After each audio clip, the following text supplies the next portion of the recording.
Hi friends, it's such a joy to meet you through this program. இந்த நிகழ்ச்சி மூலம் உங்களை சந்திக்கிறது எனக்கு அதிக மகிழ்ச்சி. நான் ரெகுலராக இந்த சக்சஸ், வின்னிங் ஆட்டிடியூட், எப்படி நம்ம வெற்றி மனப்பான்மை, நம்ம வாழ்க்கையில் இன்னும் எப்படி முன்னேறணும், இதுக்கு தடைகள் என்ன, என்ன மாதிரி காரியங்களை கை கொள்ளணும், எப்படி கடவுளுடைய பலத்தினால் நம்ம பெரிய காரியங்கள் இதுவரைக்கும் அடையாத காரியங்களை எப்படி சாதிக்குது, இதை பற்றி நான் உங்களை என்கரேஜ் பண்ணுறதுக்கு தான் நான் பேசி கொண்டு இருக்கிறேன். இதை தொடர்ச்சியாக நான் பண்ணுவேன். பல எபிசோட்ஸ் நான் பேச போகிறேன், நீங்கள் கேளுங்க. போன எபிசோட் கூட ரொம்ப பிரமாதமாக ஜனங்களுடைய வாழ்க்கையில தொடப்பட்ட நிகழ்ச்சியை நான் கேட்கும் பொழுது எனக்கு ரொம்ப சந்தோஷம். இன்றைக்கு உங்களோட நான் பேசுவதற்கு முன்பாக என்னுடைய கான்செர்ட்ல ஒரு பாடலை நான் ப்ளே பண்றேன். கேளுங்க. கேட்ட பிறகு I come and join you.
நாம் என்ன செய்தோம், இயேசுவுக்காக நாம் எதை இழந்தோம்.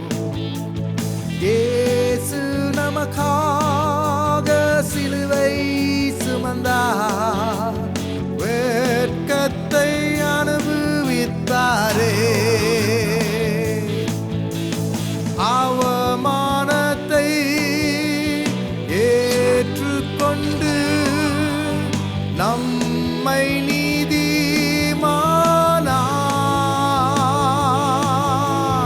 மாற்றிடவே பரிசுத்தரே சுபாவமானாரே,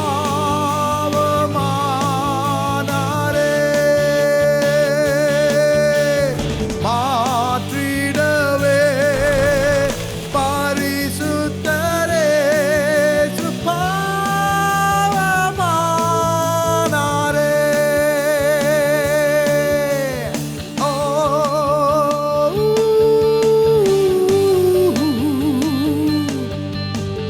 ஓ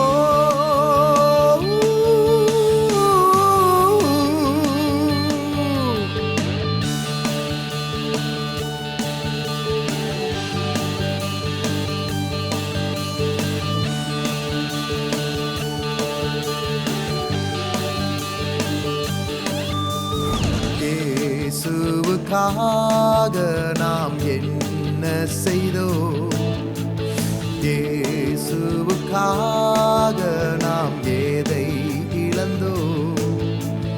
இயேசு நமக்காக சிலுவை சுமந்தார், வெட்கத்தை அனுபவித்தாரே, அவமானத்தை ஏற்றுக்கொண்டு நம்மை நீதிமானாய் மாற்றிடவே பரிசுத்தரே சுபாவமானாரே.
I hope you really enjoy that song. நான் சொன்ன விதமாக ஒரு சக்சஸ்ஃபுல் லைஃப், ஒரு மோட்டிவேட்டட் லைஃப், ஒரு முன்னேற்றமான ஒரு லைஃப், ஒரு வெற்றிகரமான ஒரு லைஃப் அப்படி இருக்கணும்னு நம்ம வாஞ்சிக்கிறோம்.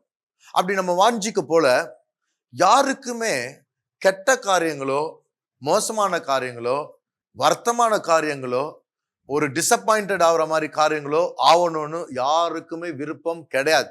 உலகத்துல யாருக்கும் இதுக்காக கடவுளே எனக்கு ஏதாவது கஷ்டம் வரும்னு அவனும் ஜெபம் பண்ண மாட்டான். யாருக்குமே அது இஷ்டம் இல்லை. we want to be happy always, which is good. ஆனாலும் வாழ்க்கையில along with good things, bad things also happen. என்னங்க, வாழ்க்கையில வெறும் நல்ல காரியம் தான் நடக்கும், கெட்ட காரியமே நடக்காது அப்படின்னு நம்ம சொல்ல முடியாது.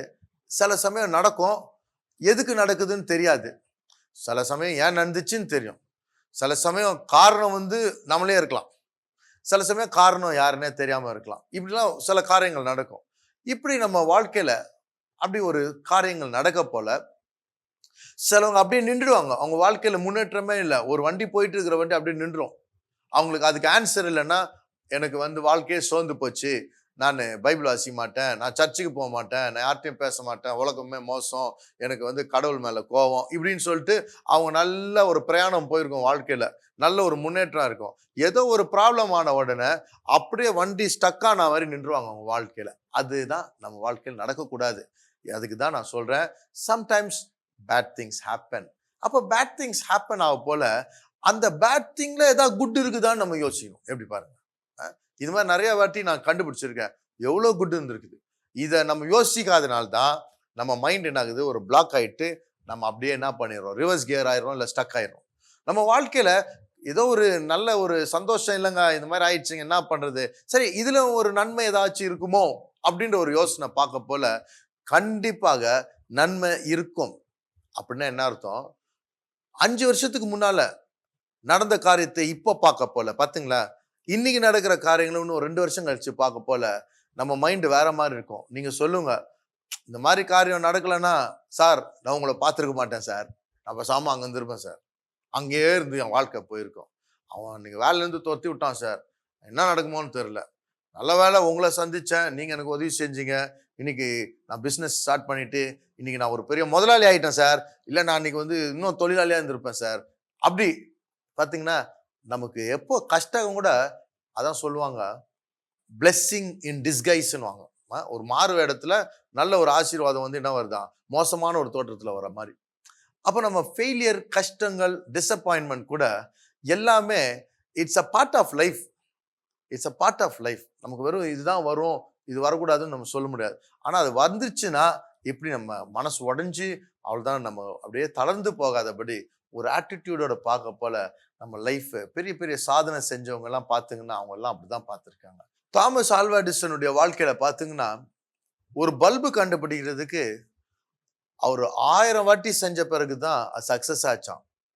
அப்போ 999 டைம்ஸ் எல்லாம் ஃபெயிலியர் ஃபெயிலியர் ஃபெயிலியர். அந்த பல்புக்குள்ள பாத்தீங்கன்னா ஒரு ஒயர், அந்த ஒயர் என்ன ஒயர் போட்டாலும் அது எரிஞ்சு போயிட்டே இருந்துச்சு. எந்த தான் மாத்திருந்தார், இந்த மெட்டல் போடலாம், அந்த மெட்டல் போடலாம், இப்போ அதை போடலாம், இதை போடலாம், எதை போட்டாலும் எரிஞ்சு போச்சு.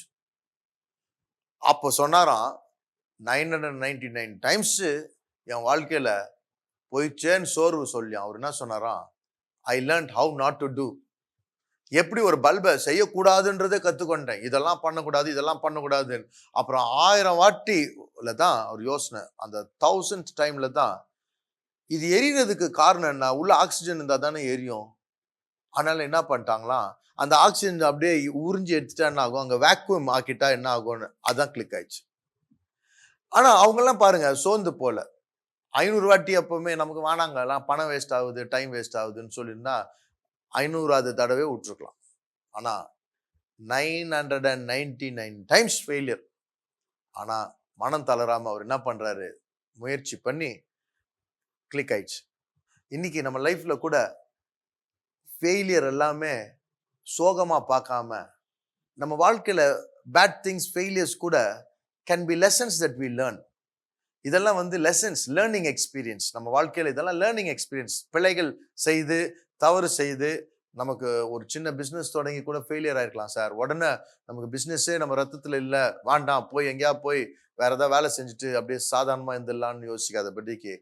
Give a try. Abraham Lincoln 13 வாட்டி அவரு தோக்கடிச்சிட்டாங்க.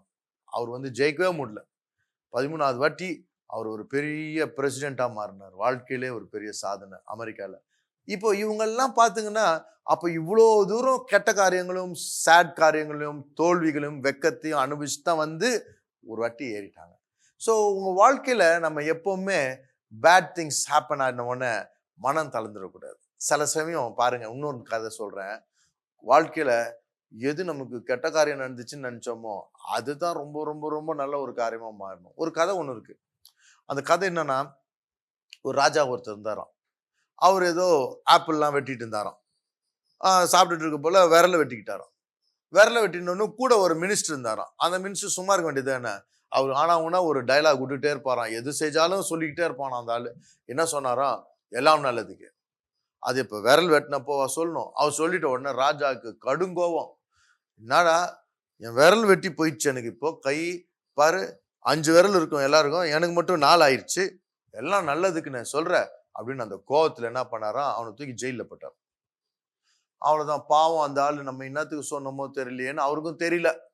அவங்க வீட்டுல எல்லாம் இன்னத்துக்கும் வாயை போத்திட்டு சும்மா இருக்க வேண்டியதுதானே, நீ சும்மா இருந்திருக்க வேண்டியதுதானே அப்படின்லாம் யோசிச்சிருப்பாங்க. என்ன பண்ற, எல்லாருக்கும் விஷனம். அந்த ஆளு ஜெயில போட்டு முடியாச்சு. அவ்வளவுதான். ஒரு நாள் ராஜா என்ன பண்ணிக்கிறாரு, பல மாதங்கள் கழிச்சு வேட்டைக்கு போகணுமே நான் ஒரு ஆசையில வேட்டைக்கு போய்க்கிறாரு.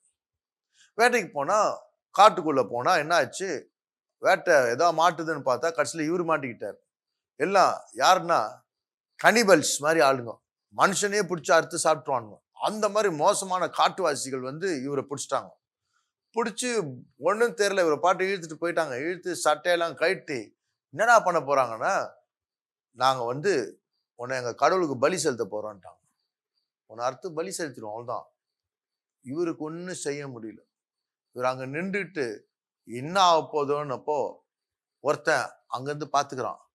அந்த காட்டுவாசிங்க வந்து இவர் கையை பிடிச்சி தூக்கி, என்னப்பா இது ஒரு விரல் மிஸ் ஆகுது அப்படின்ட்டு, சரி சரி கடவுளுக்கு வந்து குறையான காரியம் எதுவும் கொடுக்கக்கூடாது, எல்லாம் முழுமையா இருக்கணும், இவனுக்கு ஒரு ஒரு விரலே இல்லையே, அதனால இவன் வந்து பலியா கொடுக்கறதுக்கு இவனுக்கு தகுதி கிடையாது அப்படின்ட்டு அவனை கழட்டி கயிறெல்லாம் கழட்டி விட்டு, சரி நீ ஓடி போன்னு துரத்தி விட்டாங்க. ராஜா வந்து பத்திரமா வந்து வீட்டுக்கு சேர்ந்துட்டார். வீட்டுக்கு சேர்ந்த உடனே ஃபர்ஸ்ட் எங்க போயிருப்பாரு பாருங்க, அவரு நேரா ஓடினாராம். எங்க ஓடினாராம்? சிறைச்சாலைக்கு ஓடினாராம். ஓடி போய் சொன்னாராம், பா அவனை ஃபர்ஸ்ட் விடுதலை செய்யுங்க என் மினிஸ்டர். அவன் சொன்ன மாதிரியே எனக்கு வந்து இந்த விரல் மட்டும் இருந்துச்சுன்னா என்ன அன்னைக்கு சாவடிச்சிருப்பானுங்க அந்த பசங்க எல்லாம் சேர்ந்து காட்டுவாசிங்க. ஆனா அவனுங்க என்னை உயிர் தப்பிக்க விட்ட காரணமே இந்த விரல் இல்லாதனால்தான். அவன் சொன்னது கரெக்ட் தான். அந்த கஷ்ட நேரத்துலயும் அவன் ஏதோ ஒரு நல்லது இருக்குதுன்னு சொன்னான், ஆனா என்னால ஏத்துக்க முடியல, அதனால நான் சாரிப்பா, அவர் விடுதலை செய்யுங்கன்னு கூப்பிட்டு வந்தாங்க. பாருங்க எவ்வளவு சந்தோஷம், எவ்வளவு ஒரு தமாஷா இருக்குது. ஆனா அந்த கஷ்டத்திலயும் ஒரு நன்மைய அவரு வந்து லேட்டா பார்த்துட்டாரு. ஆனா நமக்கு சில சமயம் லேட்டா தான் தெரியும். உடனே அந்த மினிஸ்டர் என்ன பண்ணாராம் பாருங்க, அவர் சும்மா அவர் சொன்னாராம், ராஜாவே ரொம்ப நன்றி, இதுவும் எல்லாம் நல்லதுக்குன்னாரா. டேய் என்னடா திருப்பி தொடங்கிட்டானான்னு, என்ன எல்லாம் நல்லதுக்குன்னு, ராஜா நீங்க மட்டும் என்ன ஜெயில போடாம எப்பவும் உங்களோட நான் கூட அலைஞ்சிட்டு இருப்பேன், நான் உங்களோட வந்திருந்தேன்னா உங்களை விட்டு என்ன சாவடிச்சிருப்பாங்களே, எனக்கு எல்லாம் கை விரல்லாம் கரெக்டா இருக்குதுன்னு, அதனால நீங்க ஜெயில வச்சதும் எல்லாம் நல்லதுக்குன்னாரா. பாருங்க, இது நான் சொல்றது ரொம்ப ஜாலியா இருக்குது, ஆனா எல்லாம் நல்லதுக்கே அப்படின்றது பைபிள்ல நீங்க பாத்தீங்கன்னா, all things work together for good to them that love the Lord. ஆண்டவரை நேசிக்கிற ஒவ்வொருவருக்கும் எல்லாமே நன்மையா மாறிடும். பாருங்க, இது வந்து ஒரு பெரிய பிளெஸ்ஸிங். இந்த பிளெஸ்ஸிங் நம்ம வாழ்க்கையில கேட்கணும். என்ன பிளெஸ்ஸிங்னா, வாழ்க்கையில என்ன நடந்தாலும் அது அது என்னை முன்னேறதுக்கும் நான் பெட்டர் ஆகுறதுக்கும் ஆண்டவர் அதை மாத்திருவாருன்னு. எவ்வளவு ஒரு நல்ல ஒரு காரியம். இன்னைக்கு நம்ம லைஃப்ல இஃப் சம்திங் கோஸ் ராங், நம்ம லைஃப்ல நம்ம வந்து பிட்டர் ஆகக்கூடாது. வாழ்க்கை என்ன ஆகக்கூடாது? பிட்டர் ஆகக்கூடாது. நம்ம பெட்டர் ஆகணும். வாழ்க்கையில don't become bitter, become better. அதான் யோசேப்புன்னு ஒருத்தர் இருந்தார் வேதத்துல. அவர் வாழ்க்கையில ஆண்டவர் அவனை உயர்த்தி ஒரு பெரிய மனுஷனா நான் மாத்துவேன்னு சிறு வயதிலே அவனுக்கு தரிசனம் கொடுத்துட்டார். என்ன மாதிரி ஒரு தரிசனம்னா, தாய் தகப்பன் மட்டும் இல்ல, அவங்க சகோதரர் எல்லாம் இவருக்கு பணிகிற அளவுக்கு இவருக்கு உயர்ந்த ஒரு ஸ்தானம் வரப்போகுதுன்னு. ஆனா அவர் வாழ்க்கையில நடந்த ஒரு காரியம் என்னன்னா, அவர் சொந்த அவங்க குடும்பமே புறக்கணிச்சிச்சு. கூட பிறந்தவர்கள் எல்லாம் பொறாமப்பட்டாங்க. அவரை தூக்கி தண்ணி இல்லாத ஒரு குழியில போட்டான். இன்னொருத்தன் இவனை சாவடிக்கணும்னு ஆசைப்பட்டான். மற்றவனுங்க அவனை எடுத்து வித்துட்டானுங்க. கடைசியில வித்தவங்க என்ன பண்றாங்க, எடுத்துட்டு போய் இவனை ஒரு ஒரு அடிமையாக ஒரு பெரிய ஒரு போட்டிஃபார் என்ற ஒரு பெரிய எகிப்துல ஒரு பெரிய ஆபீசருக்கு வித்துட்டாங்க. அங்க நடந்த நிகழ்ச்சி பாத்தீங்கன்னா, இந்த மனுஷன் அந்த வீட்டுல இருக்கிற அந்த அந்த அந்த பெண்ணோட தவறான காரியங்கள், நான் எதுவும் செய்ய மாட்டேன், அவங்க சோதிக்கிறாங்க. ஒவ்வொரு நாளும் பாவம் செய்யி, விபச்சாரம் செய்யுன்னு. ஆனா நான் செய்யக்கூடாது, கடவுளுக்கு விரோதமாகவும் என் எஜமான் என்னை நம்பியிருக்காரு, நான் செய்யக்கூடாது அப்படின்னு சொன்னதுனால இவன் மேல குற்றத்தை பொய் சாட்சி சொல்லி, இவன் தவறாக பிஹேவ் பண்ண வந்த மாதிரி இவன் மோசம்னு சொல்லி அவனை தூக்கி ஜெயில போட்டான். அவனை ஜெயில போட்ட இடத்துல அவனுக்கு ஆண்டவர் பாருங்க ஒரு ப்ரொமோஷனை கொடுத்து, கடைசியில ஒரு நாள் அவர் அரண்மனையில ஒரு பெரிய ஆளா மாறிட்டார். கடவுள் உயர்த்தினார். ஆனா உயர்த்தி அவன் பெரிய ராஜாக்கு அடுத்த ஆளா நிக்கிறான். அவங்க அப்பா அம்மாக்கெல்லாம் உதவி செஞ்சு ஒரு நாள் அவங்க அப்பா இறந்துடுறாரு. அப்போ அவங்க சகோதரர்கள் பயப்படுறாங்க. இப்ப அப்பா இருக்கிற வரைக்கும் அப்பாவுக்கு பயந்து இவன் நம்மளை காத்துக்குவான், நம்ம எவ்வளோ தீங்கு பண்ணியிருக்கிறோம், அவன் வாலிப வயசுல இவனை கொலை பண்றதுக்கும் அவனை மோசம் பண்றதுக்கும் நம்ம செஞ்சுட்டோம். இன்னைக்கு சோறுக்கு வழி இல்லாம இவன் தயவுல நம்ம வாழ்ந்துட்டு இருக்கிறோம். இப்ப அப்பா இறந்துட்ட பிறகு நம்ம மேல கருணையா இருப்பாரா இல்ல பழி வாங்கிடுவாரான்ற பயத்துல நடுங்கிட்டு இருக்கிறாங்க. அப்போ அவர் சகோதரரை கூப்பிட்டு யோசேப் சொல்றாரு, நீங்க பயப்படாதுங்க, நான் இருக்கிறேன் உங்களுக்கு. நீங்க எனக்கு தீங்காதான் யோசித்துங்க, ஆனா நீங்க யோசித்த தீங்கான எண்ணத்தை எல்லாம் எனக்கு ஆண்டவர் நன்மையா மாத்திட்டார், அதனால நீங்க பயப்படாதுங்கன்னு தைரியப்படுத்துறாரு. அப்போ அவர் மைண்ட்ல பாருங்க பிட்டர் ஆகல, பெட்டர் ஆயிட்டார். இன்னைக்கு நம்ம லைஃப்ல அந்த ஆட்டிடியூட் என்னன்னா, காட் இஸ் வித் மீ, என் கூட ஆண்டவர் இருக்கிறாரு, ஆண்டவர் எனக்கு எல்லாத்தையும் செய்வாரியா. தண்ணீரையே தாசரசமா மாத்த போல என்னுடைய மைனஸ் எல்லாம் பிளஸ் ஆக்கிடுவாரு. எனக்கு எதெல்லாம் வந்தா கூட எனக்கு விரோதமா வர காரியங்களை எனக்கு நன்மையா ப்ரொமோட் பண்ற காரியங்களா மாத்திடுவார். இந்த ஒரு கண்ணோட்டத்தில் இருக்கும் பொழுது நம்ம வாழ்க்கையில கண்டிப்பா ஒரு நல்ல ஆட்டிடியூட், பிளேம் பண்றது, பயப்படுறது இதெல்லாம் இருக்காது. நம்ம லைஃப்ல ஒரு கான்ஃபிடென்ட்டா இருக்கும். இன்னைக்கு முதலாவது உங்களோட நான் சொல்ற ஒரு காரியம், when bad things happen, கஷ்டமான காரியம் நடக்க போல பயப்படாதுங்க. அமர்ந்து சொல்லுங்க, இதுக்கெல்லாம் பின்னால ஒரு நல்ல ஒரு ஆசீர்வாதம் எனக்கு இருக்கும், இட்ஸ் a stepping stone அப்படின்ற ஒரு நோக்கத்தோட பார்க்க போல நம்ம we will not be broken. ரெண்டாவது காரியம் உங்களோட சொல்றேன் என்னன்னா, நம்முடைய பேட் இன்சிடென்ட்ஸ்ல கூட see good even in the bad. கஷ்டமான சூழ்நிலையிலும் ஒரு நன்மையை நம்ம பார்க்கணும். ரெண்டாவது காரியம், to be able to learn something from our failures, from difficulties. மூணாவது காரியம் உங்களோட ஷேர் பண்ணது என்னன்னா, don't become bitter, become better. இந்த மூணு காரியங்களும் உங்களோட நான் I want to commit it. நீங்க யோசிங்க. உங்களுக்கு நான் ஜெபம் பண்ண போறேன். உங்க வாழ்க்கையில ஆண்டவருடைய தயவும் அவருடைய உதவியும் அவருடைய அருளும் நம்மளை உயர செய்யும். நீங்க எதுக்கும் பயப்பட வேணாம். உங்க வாழ்க்கையில never become bitter. யார் மேலேயும் கோபம் வேண்டாம், எரிச்சல், கசப்பு, இதுதான் நம்மளை அழிச்சிடும். ஆனால் அதெல்லாம் நம்ம வேணாம்.